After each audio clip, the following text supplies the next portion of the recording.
Hi, this is Skoyana with the Tech After 5 podcast. And once again, I've assembled my awesome friends to kind of figure out what we've learned from another week under quarantine. So I've got Carol Hamilton with me.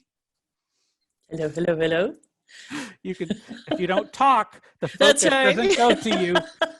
It's a podcast, Carol. Podcast. Pay attention. Okay, I'm in. Don't make me switch the camera to you. All right. Yes. And I've got my pal, Scott Pfeiffer. Hello, friend. Hey, buddy. It's always good to be here. Thanks for having me. Yeah, super glad. I mean, this has been a interesting week, but I learned some exercise this week, and so I thought I wanted to try it out on us first, and then we'll go through it. And so the exercise was this, and this was something I read in an article about Brene Brown, something that she was doing. You know, they've got team meetings, lots of folks on them, and the thing is they do a 2-word check-in. And so the question is, if I said, give me 2 words about how you're feeling, what would those 2 words be? So Carol, how about you first? Give me your 2 words. Well, never one to follow rules. Just keep swimming. I'm going to challenge you. 3. I'm challenging you for a second. I said, how are you feeling in 2 words?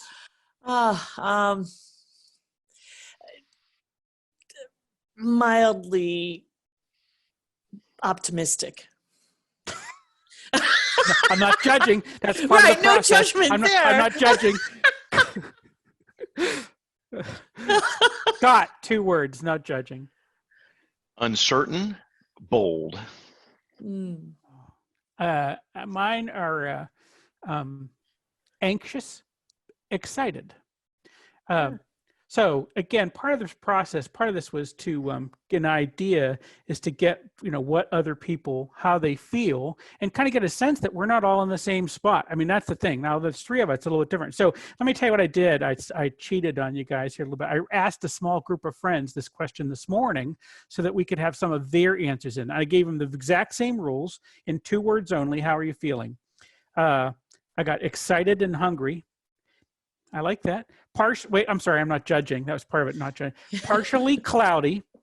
Antsy AF. I don't know what AF stands for. No, just kidding. I know exactly what it stands for. I know exactly. The author contends that might be 3 words. Gluttonous, lethargic, no schedule, calm faith, very anxious, highly caffeinated, not bad, frightfully well, and lucky and discombobulated. People are all over the place, aren't they? Some are feeling calm, some are not so calm, but it's kind of nice.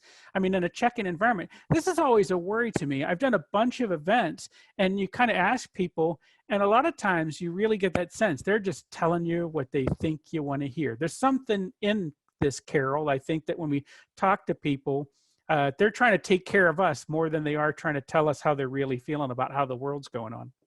Well, and one of the things that leapt to mind as you were reading that is I thought, I wonder what they would have said. To your point, would they have been a little more sugar-coated a month ago than they are now? And I wonder if the gloves are starting to come off, where we're just saying, I'm just going to tell it like it is because A, I know everybody's in this with me, and B, it's just wearing on you. And I think we've talked a lot about the introverts are probably a little more comfortable at home than the extroverts are. The extroverts are tending to be, can I go talk to the neighbor's dog? Can I talk to anybody? And I feel like for all of us, even the introverts are starting to get just a little bit stir crazy. And so I think it's interesting to hear where we all are. And I think that that's just going to keep getting more honest. At least that would be my impression of the trend. Scott, what are you thinking? Yeah. I think you're right. I think asking people the same question over a period of time to get a baseline, the answers probably get more honest over time, and you can sort of track where that person is as opposed to a one-time ping where, to Phil's point, what's their goal in answering the question? Are they really trying to let you know how they truly feel? That's a lot of trust for a one-time thing, you know, or are they telling you what they want you to think of them? Are they just being funny? Some of those sounded like people who were just being funny, you know, deflecting the question because they don't want to deal with it. So I think depending on who you ask, that there's an array of possible motivations for the answer. Yeah.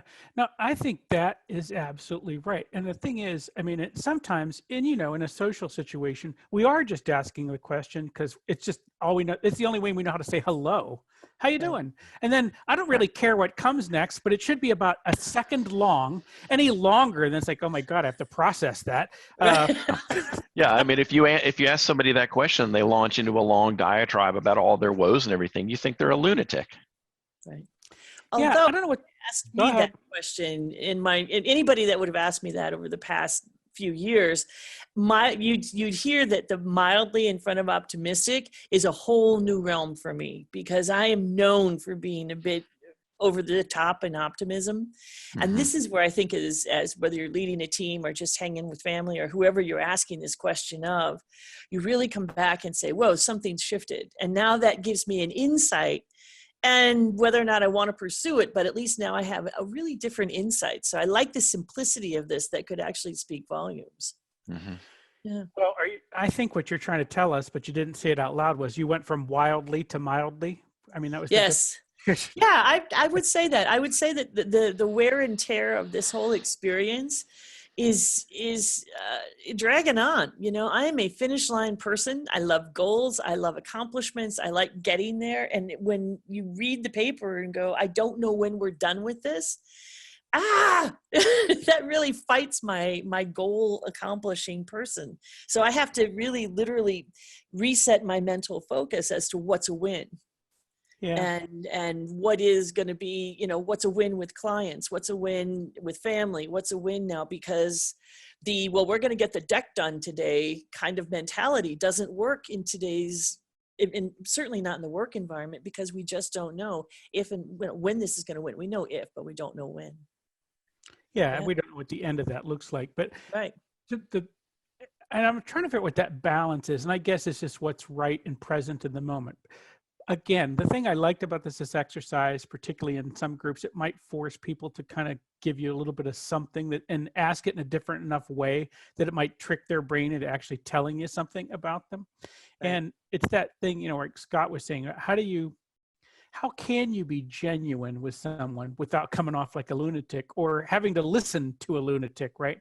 And I was just thinking about, I was just a couple of weeks ago, last time I was in a big live event, I asked a friend, Matthew Smith, I said, how are you doing? And you know what? The guy told me a short story and it was like, oh my God, this is so genuine. And I appreciated so much him taking a moment, treating me like a real human being, to talk about how he, as a real human being, was doing without loading me up with every bit of baggage that he was carrying with him, you know? And it was a great and interesting moment. And I thought, oh, there's something to learn here. I'm taking notes, right? How do I do this? Because, you know, I am, you know, as to Scott, I think the counter of what Scott was at, but, you know, I'm in the habit of when people ask you is, I feel like it's my job to appear fully integrated. I'm on stage for most people when they ask me, how are you doing?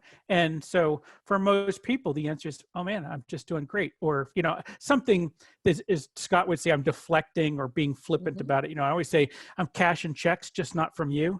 I mean, I'm doing good, but if you were writing me a check, I'd be doing even better. So living the dream. That's one of my big ones, right? That's the answer. Living my dream.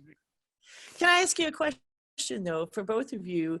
Do you think that we've gotten more honest by being online? Are we taking more time with each other, real time, or less time? Has this made it even more personal, or has it gone the other way, or has it changed at all?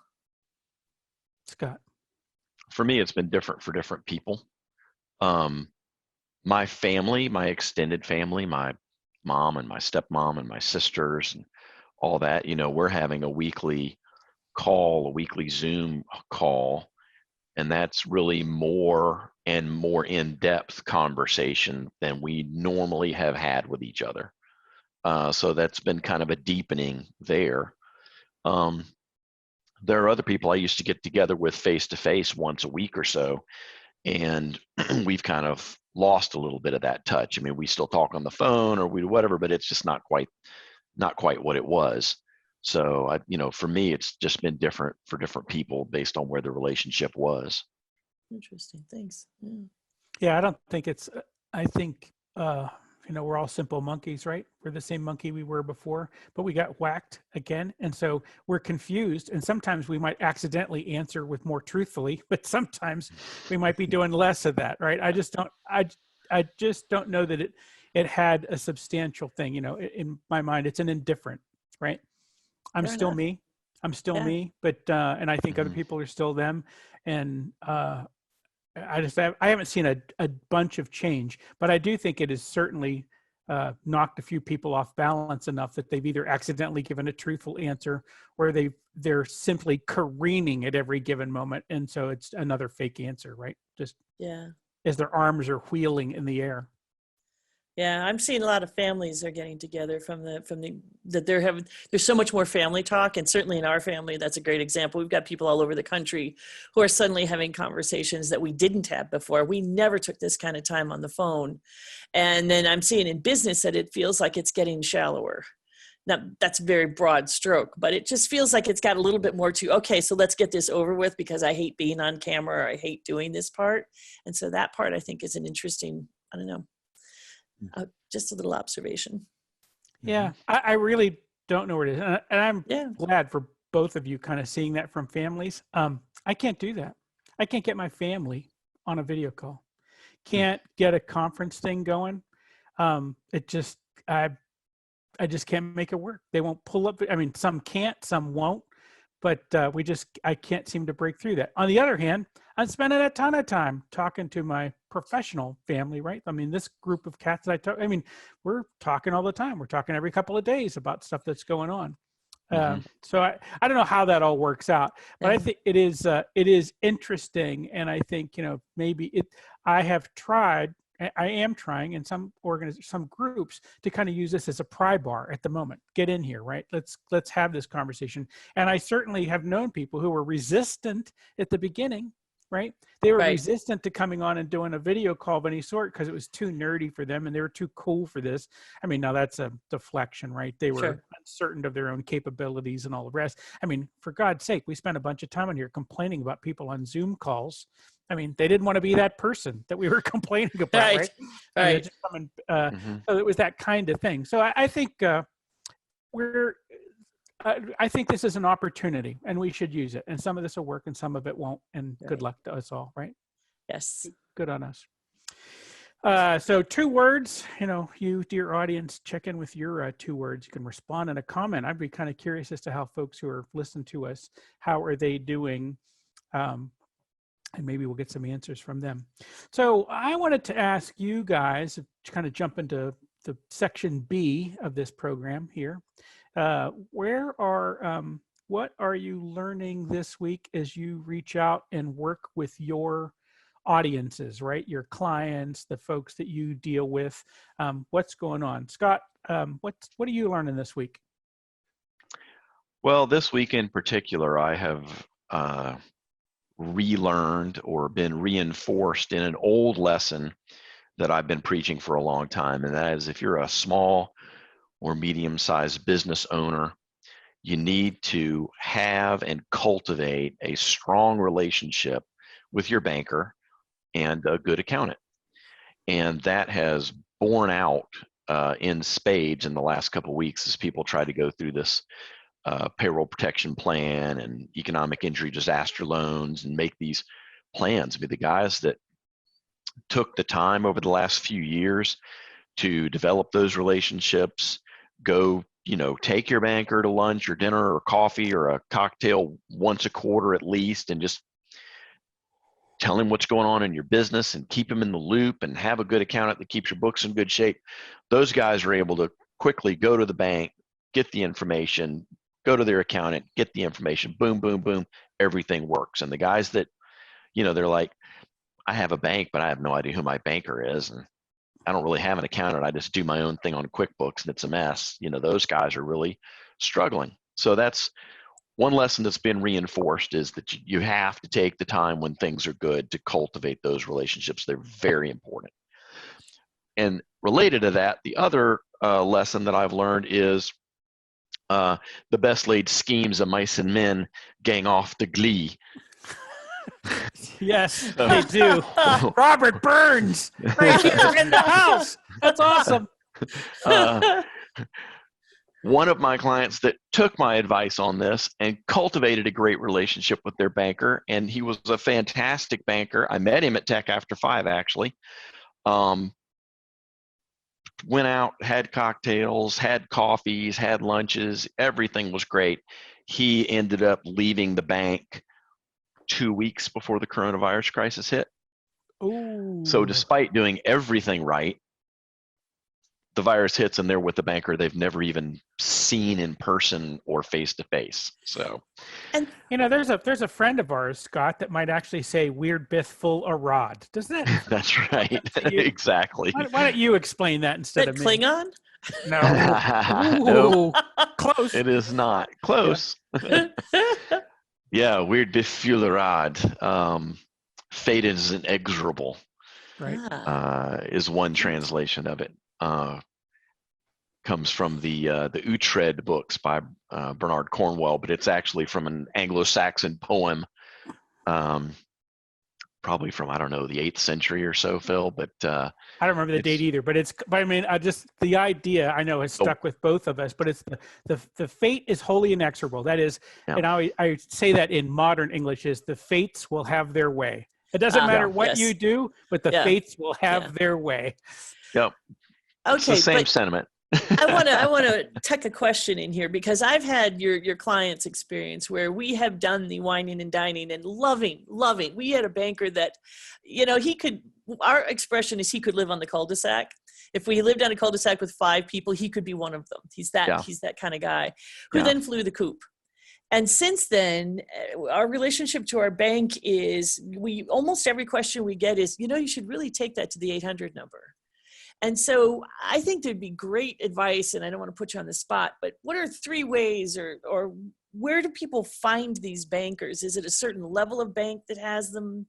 What's your suggestion for that?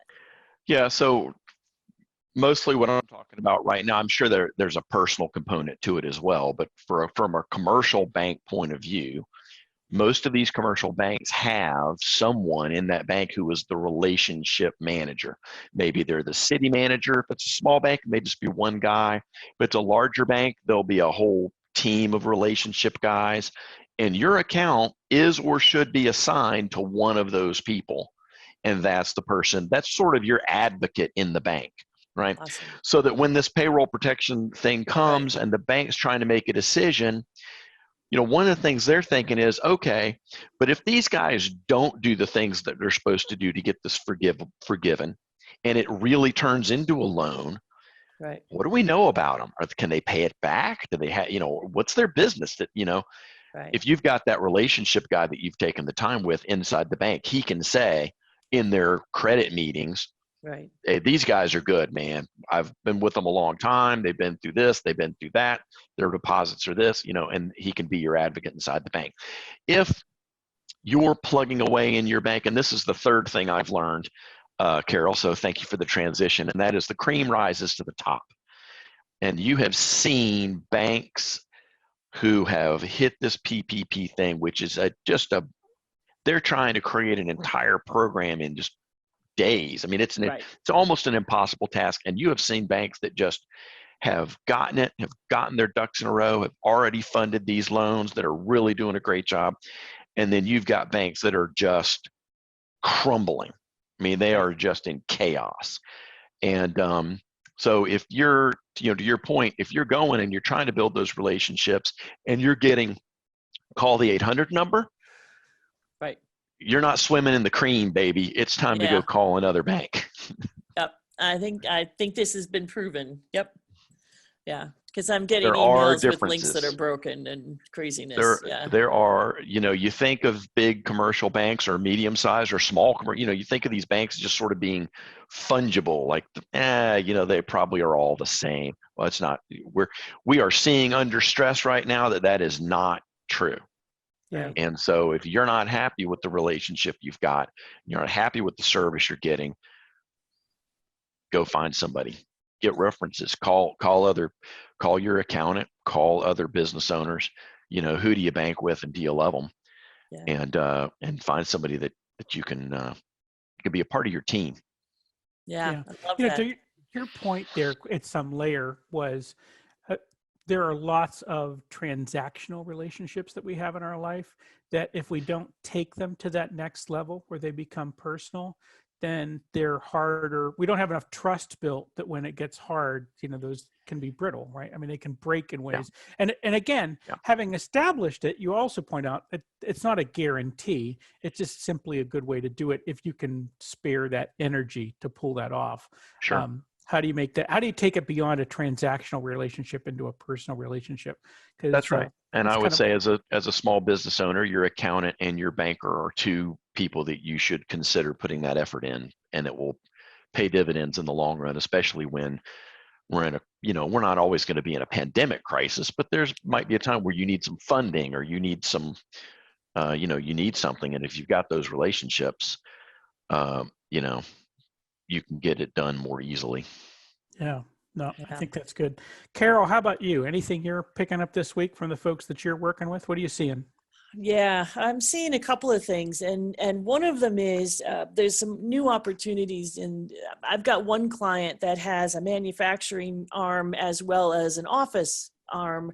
And what was happening is all of the office people got sent home and the manufacturing people were deemed essential. And so they did not get to go home. And we're looking at the opportunity here to not create a class war, but in fact to be a part of each other's lives, because the office people got a little bit too comfortable going, oh, look, here's a picture of me by my pool, and here's a picture of me with my dog.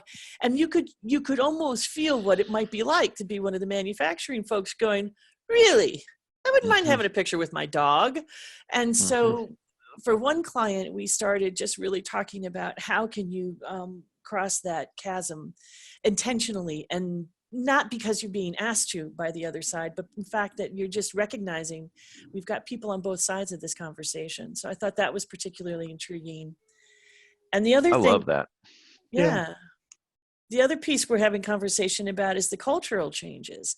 So I have one client who is considered one of the best, it got all the awards for the best companies to work for, who never dreamed of going home. And the leader actually said to me, I had 100 people at home before, and I thought, no, that's not my favorite model. I think we're going to downplay future. And 2 weeks later, she's got 3,000 people who are now home. It took a monumental effort to get them there. Everything had to be highly secured. Everything had to be locked down. But now that it is, do you bring them back? Do you have a plan to bring them back? Do you look at the building and go, that's a pretty expensive little place we've got? But how, aside from the data, what is the cultural difference going to be? And is that okay? And I think that those are some really interesting questions, whether you're an employer or an employee, to be thinking, how would this change? This is more than data. What am I doing to my culture if I make the decision to keep people where they are extensively? Yeah, I think those are just two great ideas. Let's go back to the class war one first, where you started. Sure.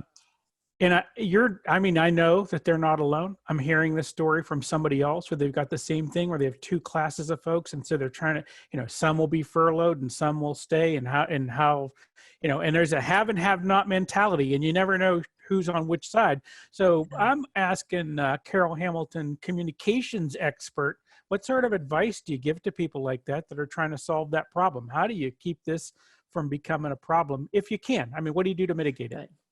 Well, the first thing, at least my advice, was when we had a conversation that was not focused on this, it was on something else. And there was mention of, oh yeah, well, we've still got a plant that's running. And I said, you've got an open plant, and they explained why they were essential. And I swear it kept me up all night long. I kept thinking, how are those people feeling? What would it be like to be the person who gets up and goes to work every day and A, is now feeling stressed because we don't know where you and your children have been at night. Am I now at risk for corona? And B, why am I the one working when all those other guys are up there, collecting their things, they're exchanging these packages? It's a little bit like the blowback Ellen got this week of, it's a darn shame your mansion felt like a prison. And so I feel like, I called that person back the next morning. It was a Saturday. And I said, I've just been up all night thinking about your folks. So what are you doing to say thank you? So take the example of everybody who's sitting in parking lots outside of hospitals at 7:00 at night. Communities are coming together, applauding, honking, telling the staff, come out and let us say thank you in the best way we can. And so how are you reaching across that says, we get what you're doing? How are you? And so we talked about having, this is one of my favorite ideas, was having somebody on the inside take pictures. And we're calling it hero sightings. And now that's what they're posting. Instead of having these, aren't I comfy in my lounge chair? Now you're seeing actual people on the line who are being named as heroes. Because they are the lifeblood of the company that's keeping it going. Without them, there's no company right now. And so I think that message has to be really loud, especially if they're not on the healthcare lines, because the healthcare frontline folks are getting a fair amount of attention. We're finally starting to pay attention to the fact that the grocery stores are being held up for us. But what we're not seeing is these other folks, the manufacturing in particular. So that was some of my thoughts. You got to be proactive. Do not wait until asked. It will never mean as much. Yeah, right. No, I think that's all great advice. And again, this is not the first time I've heard of stories like this where you end up with a workforce divided and, a real opportunity for some hard feelings because it feels unfair, right? Yeah. Mm-hmm. At some layer, it just feels like they're being treated unfairly. Yeah. Help. You're the help. We're the ones who make the company run is the feeling of that, right? Right. And so it's people, that is an activating emotion pretty easily, right? I mean, it happens. And so what can you do to mitigate that? And again, I think that whole thing of being grateful, showing gratitude, man, that can salve a lot of wounds, right? I mean, and just be genuine about it and say, you know what, if it weren't for you, I don't know where we'd be. Thank you for that. And I think on the other end of this, and this is all dependent on skill sets and everything, is there a possibility that some of the white collars could come in and pull a shift? Because here's the other thing I think we have to look ahead to. Anybody that's been home is more rested than anybody who's been working.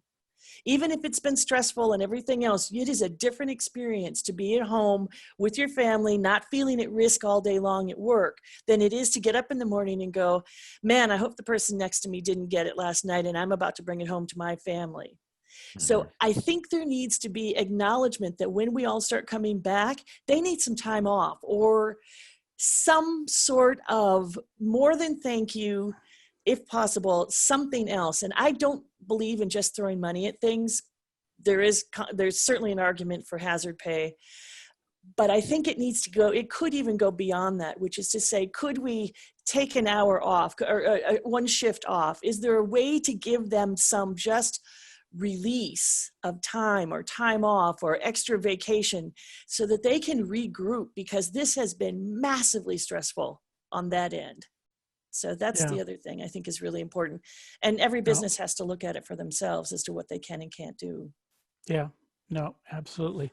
Well, thank you for that. And I think that's I got to think that there are a lot of other people out there who either have that problem, don't have good answers for it, or have that problem brewing and haven't even noticed it yet, or haven't thought, oh, you know what, I better do something about that now. So I think that's pretty valuable.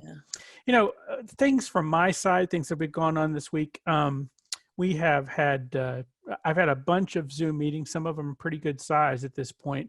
We did Tech After 5 in both Charlotte and Columbia for those crowds. So, we had a number of folks on those calls. I've done other calls, again, just kind of bringing the community together in a couple of ways and participating in others. The thing I've seen is people are, as we started out at the beginning of the show, they're all over the place. in terms of how they are feeling about the world at this moment, right? So, from the IT community standpoint, I was thinking about particularly last night, you have people who are, who just started new jobs. They'd been in it for just a couple of weeks and poof, they get sent home. And they'd just gone back to work after having been out of work for a really long time. So they feel vulnerable and lonely, even though they've got Zoom calls and stuff like that with their coworkers. Brutal. But this whole thing of, again, working from home, I'm in the same spot as like, working from home, easy. But I mean, I know how to do that. Having a pile of people in the house with you while you're doing it, that was the thing that's new, right? And so you got to figure that out. And we had, a guy on the call last night with Columbia talking about, I never knew there was so much laundry to be done. I never knew there were so many kids to be educated and all. I mean, so he was talking about all the things that he now took on as side duties, right? In addition to kind of being, I can work from home, but I mean, there's a whole bunch of other stuff that's got to be done while I'm here. And I'm trying to balance all that as well. Can I just say that I'm hearing from women who are really excited about this, because a lot of the moms who were working from home felt huge amounts of judgment coming at them for, why can't you control that child? And what are you doing? Put that dog out of the room. And they said now watching the dads come home and go, how have you been doing this? So I'm not I don't want to just throw everybody else under the bus, but I will say I think opportunity is knocked. And Scott, I'm sorry, I think I might have interrupted you. I just couldn't miss the point. Yeah, that's a funny point. I was going to say one of my clients has an employee that they hired whose start date was the Monday after they sent everybody home. So they've got a brand new employee. They brought him on. He's working. He has never worked face to face with any of his colleagues. All of his training has had to be online. All of his interactions have had to be on Zoom. Other than the interview, he's never even met any of these people. So, there are people who were in every stage of whatever is going on at the time all this fell apart. There are couples who had just had the conversation about, maybe we should split up, who are now quarantined together. I mean, there's a lot of crazy stuff going on out there. And as Phil likes to say, you just have to meet people where they are. Yeah. I do wonder how the divorce lawyers are going to do out through all this, because this is not easy. This is very different. Yep. There's full employment for divorce lawyers and OBGYNs. Yeah. On the way. Both ends of the spectrum, if you will. Yeah. Full employment. Boy, I'm glad I live alone. Yeah. I don't need either one of those things in my life. Yeah. It all sounds expensive. It all sounds expensive. Yeah. It does.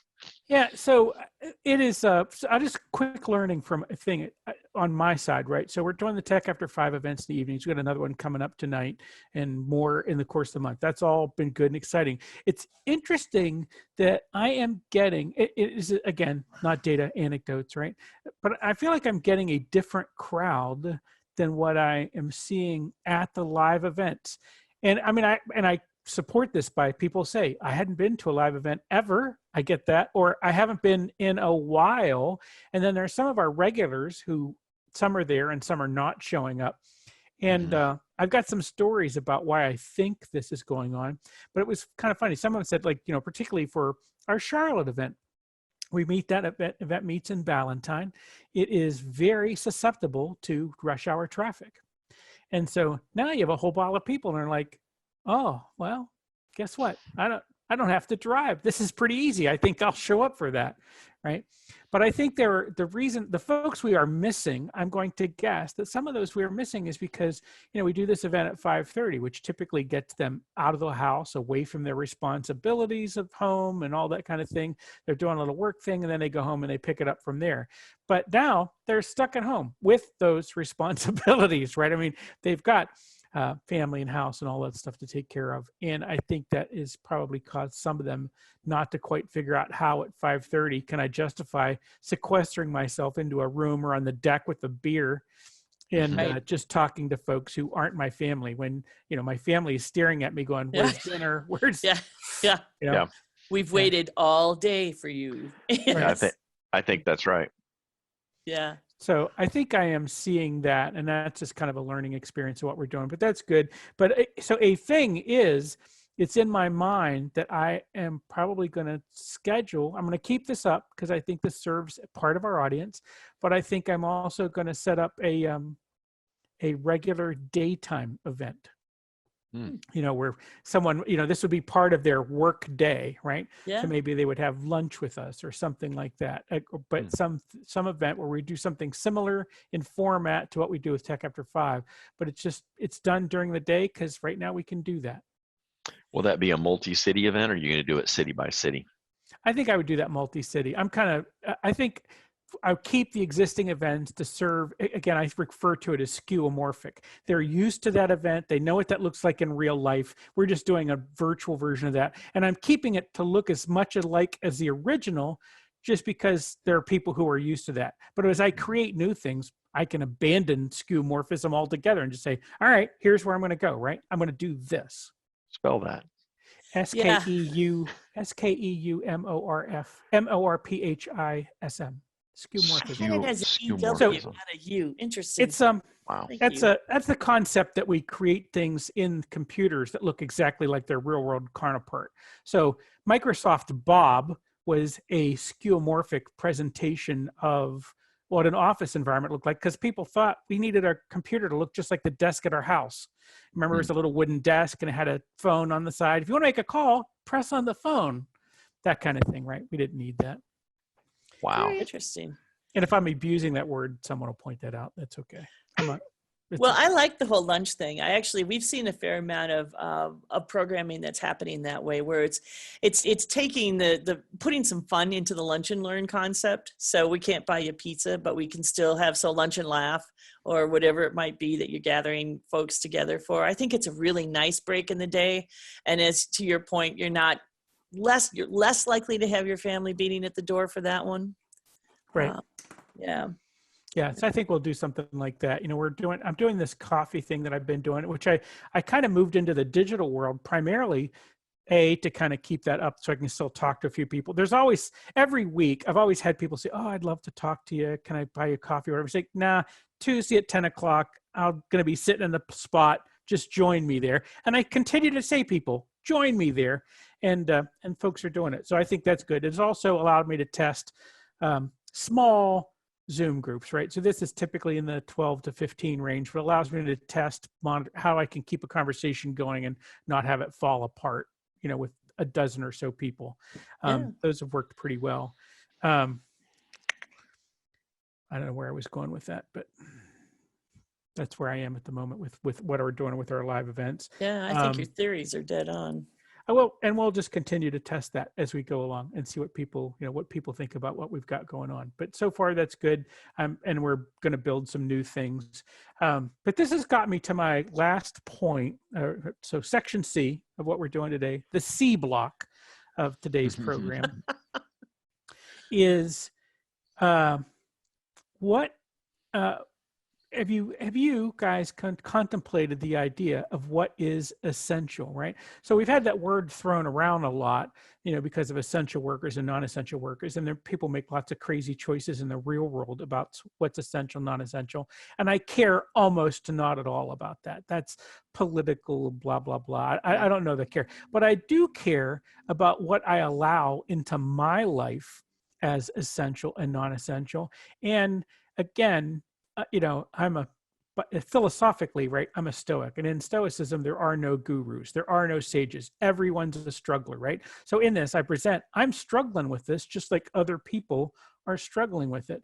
And as I try to put meaning into my life, I pull stuff in and say, oh, I'm going to do this, I'm going to do this, I'm going to do this, because they all add meaning. And then I find out the old days, like, oh my God, there's nothing of fill left because I've given away a slice here, a slice there, a slice there. And it's kind of tough. So I'm once again struggling with the idea of how do I determine what is essential? Now I know how I got astray, but I'm kind of curious about how you guys are feeling about this moment in time. is this topic relevant to you at all? Do you feel this at all in your own life? And have you used this time to give yourself focus, or have you become defocused in the moment? And how are you going to respond to that? Now I'm going to start with Scott, only because I see him nodding and I see a very contemplative look on Carol's face. So we're going to buy her a couple of minutes and let Scott talk to us about how he sees this. This is something you and I have talked about a lot, Phil, trying to eliminate things and focus on what's essential.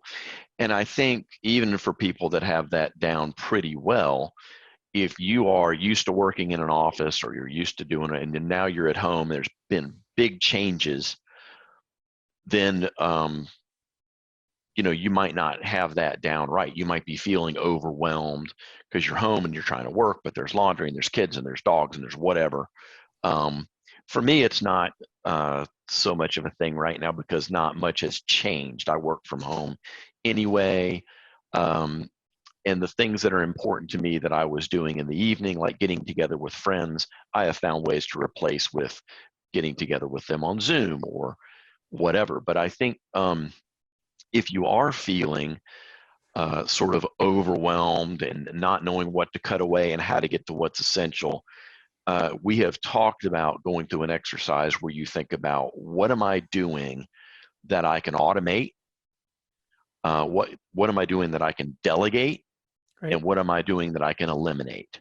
Right. And I think that's an excellent exercise to go through as you think about, I'm feeling overwhelmed, I got too much going on, there's none of me left. Kind of go through your daily life now and say, what am I doing that I can automate, that I can find a piece of software or something that'll do that for me, that, maybe I had those kind of structures in my office environment, but I don't have them set up in my home environment yet. And, what can I delegate? Can I get a teen? Can I delegate some of these chores to a teenager? Or can I go out and find someone who's maybe, I have a friend who had a bunch of this stuff that he was like, I'm kind of overwhelmed being at home. My house really isn't set up to be home. I need to do a bunch of work right here. And he went and hired some friends of his that were laid off wait staff to take some of those tasks off his plate and paid them. And, but there's a lot of labor out there, people that can help you. There's a lot of automated services out there that can help you answering, maybe your phone's overwhelming because you don't have a secretary anymore. Well, you can get that delegated to someone. And then what can you eliminate? What are you doing? What have you taken on that it doesn't pay well? It doesn't give you joy. You can Marie Kondo some things, right? And just say, thank you for your service. Goodbye. Yeah. So I think that's a useful exercise to go through if you're feeling that way. No, well, I mean, of course, that's exactly it, right? So we call that the battery exercise, right? So we start out with what's charging my battery, what's discharging my battery. We create a T account of all of those things. And then when we're done, we say the stuff that's discharging our batteries, right? Automate, delegate, eliminate, right? So we take all of those things and we move them off to the side. And that is that. So that, in fact, I spend the end of my days now kind of writing down, okay, what worked well, what didn't work well, what can I automate, delegate, eliminate, do that whole exercise that you and I have done before and talked about. So I'm doing it in miniature at the end of the days. What can I get rid of? What can I get rid of? What can I get rid of? But I thought if I feel like this is salient for me at the moment, I wanted to bring it up because I thought it might be salient and relevant for other folks in this moment. That this is a time where you're shuffling around schedules, and the question is there stuff you should just say, you know what, time for me to put that one to the curb. This no longer has meaning for me. Let me set it aside. Carol, what do you think about this idea? Yeah, well, I think I'm in there with both of you. I love this automate, delegate, eliminate. That's new. I hadn't heard that. I think that's fantastic. What I'm noticing is the rearrangement of time. So that has changed what I can say yes to and what I don't say yes to. So my former life had huge amounts of time in hotel rooms by myself. And so I could actually fill a fair amount of things into that. Whether I was exhausted and wanted to do it wasn't even relevant. It was just I could say yes because there was time to do it. And this has really reset. In fact, we've had some really interesting conversations this week about how are you spending time versus how do you want to be spending time? And I didn't realize how easily I was giving away time in the past because I had it and it wasn't taken away from my family. It was low Now value when I time say to you. yes, it absolutely, yeah, absolutely. In fact, in some cases it was welcome, because it's, Mm-hmm. you're getting somewhere for a week and you really have got a lot of time at night.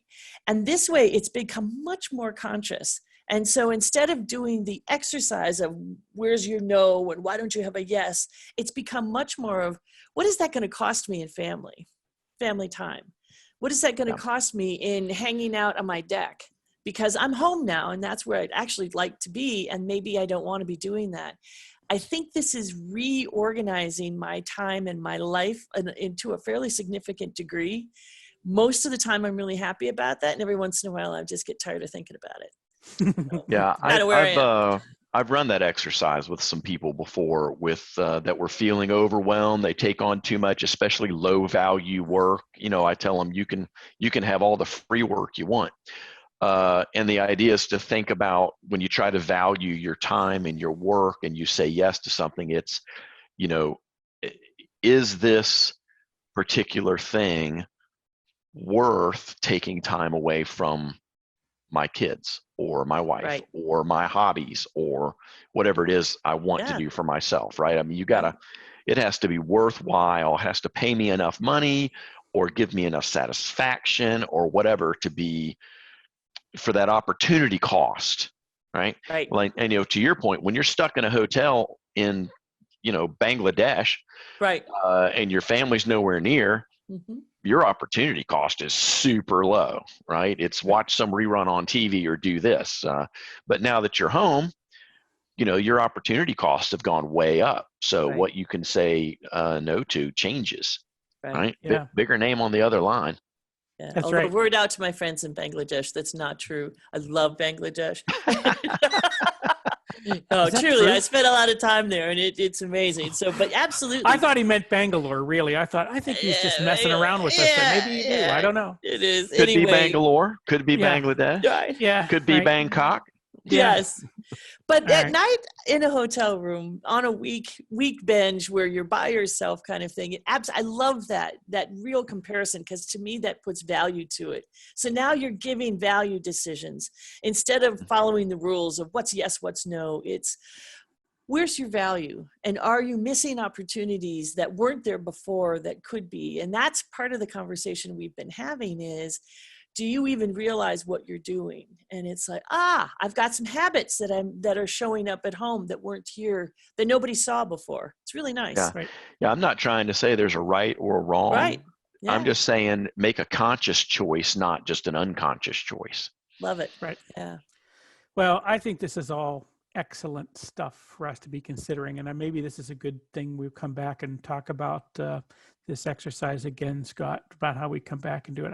I think we've done something on this in the past, but let's bring Carol into that conversation too. And we can talk to folks a little bit more about how we get some focus on these things. And there's a whole bunch of other stuff. We've got a rubric for this, right? We have tests that we apply. Let's come back and talk about how we figure those things out. But for this time, I think we've done enough good in one day. I think when you sit down and journal out the end of your day, what good did I do today? We were courageous and generous with our audience, I hope, and we gave them some good ideas on how to live their lives moving forward into this very uncertain tech space. So thank you, Carol Hamilton, for your advice today. Again, remind folks how they come across you if they want to do that. They can find me at Carol Hamilton Live on LinkedIn. That's the easiest way. All right, super. And my pal, Scott Pfeiffer, how do people find you? Well, I'm Scott Pfeiffer on LinkedIn. So hook up with me there and that'll be great. Excellent. All right. I am Phil Yanov, founder of Tech After 5, and I can be found at philyanov.com should somehow you feel like you need more Phil in your life. And I just can't imagine it. But if you do, that's the way you find it. Thanks, and we'll see you next week.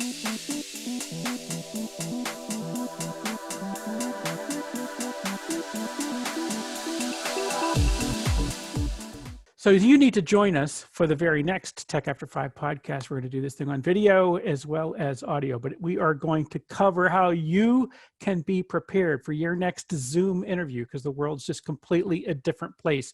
Carol Hamilton, I think, is an expert on the art and science of being interviewed and being a good interviewing subject, doing well at that. So we're going to talk to her. Carol, what are people going to learn when we talk to them? They're going to learn about how to manage the visual aspects. That is a huge piece of what's going on in interviewing. We're also going to talk about how you speak to your resume in a way that actually drives the interview forward rather than just sitting back waiting on questions or reviewing ancient history. And then also just getting specific about how you can present your best foot and so therefore make a valuable, impactful impression. Yeah, demonstrating competence in the remote working technology has become increasingly important. And we're going to talk a little bit about some tips for setting up your visual environment to make a great impression, along with Carol's great tips on interviewing. Yeah, I think this is going to be super useful. We're going to let you know that if you've got some questions for us ahead of time, go ahead and send those to us on Twitter or Facebook or whatever, to emails. You know, you get all that information from us. But this is what the next episode is going to be about.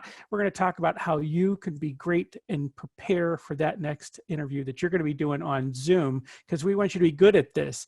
So watch the Tech After 5 podcast. We're going to have some great advice for you.